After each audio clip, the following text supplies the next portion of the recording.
Okay, so in this example here, we're asked to consider heat transfer by a fireplace, a fire in a fireplace, and we're asked to consider its rate of radiation into the room here. And so here is our expression for the rate of heat transfer by radiation. Now, what we're told, first of all, so we're going to go ahead and calculate this. We're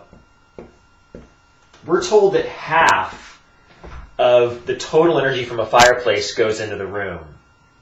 Okay, so that's going to give us a 1/2 of this quantity here. So we have 1/2 to start out with. And so basically, you can kind of visualize why that is. This energy gets radiated in all directions from the fireplace. So a lot of this radiation just goes straight into the back of the fireplace and into the ground. And roughly about half of it gets radiated out of the fireplace into the room. So that's where this 1/2 factor is going to come in here. Okay, so the value sigma is 5.67 times 10 to the minus 8. Okay, emissivity, we're told in the problem, is 0.98.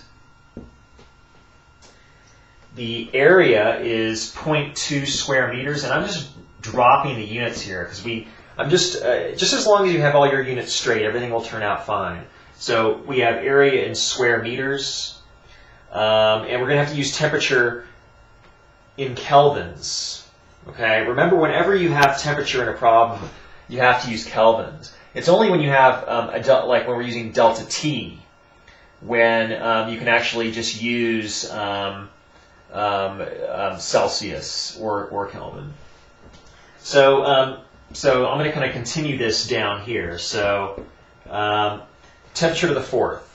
So we have a temperature of 850 degrees Celsius. So you add 273 to that, and you now have 1123 Kelvin to the 4th power. So that's our fireplace temperature, our fire temperature, or the coals, the embers in the fire. The object temperature, the O is for the surroundings. The surroundings of the room are, we're told, 18 degrees Celsius. So 18 plus 273 gives us our Kelvin temperature, and that's 291 Kelvin.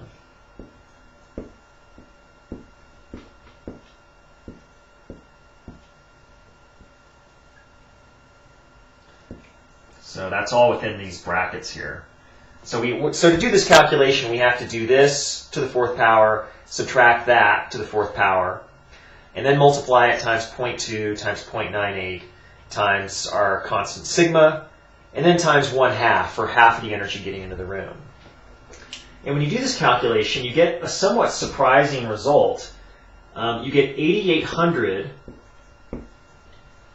And the units here will be joules for energy per second. Joules per second, which is a watt. So 8,800 watts are transferred in the room. That's 88 100-watt light bulbs worth of energy. Okay. So that might seem kind of counterintuitive. 8,800-watt light bulbs, well, that would be incredibly bright. But the difference here, we're just talking about energy. We're not talking about what type of light the energy is.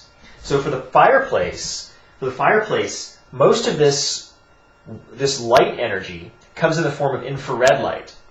Okay? Now, light bulbs give off a lot of infrared light, but they also have a lot of visible light. So far more for a light bulb, for an incandescent light bulb, far more of the light is in the visible part of the spectrum than for our fireplace. So the vast majority of this 8,800 watts is in the infrared part of the spectrum. A relatively small fraction is in the visible part of the spectrum. So that's why it's not as bright as 8,800-watt light bulbs. The 100-watt light bulbs, a much larger fraction of that total amount of light would be in the visible part of the spectrum.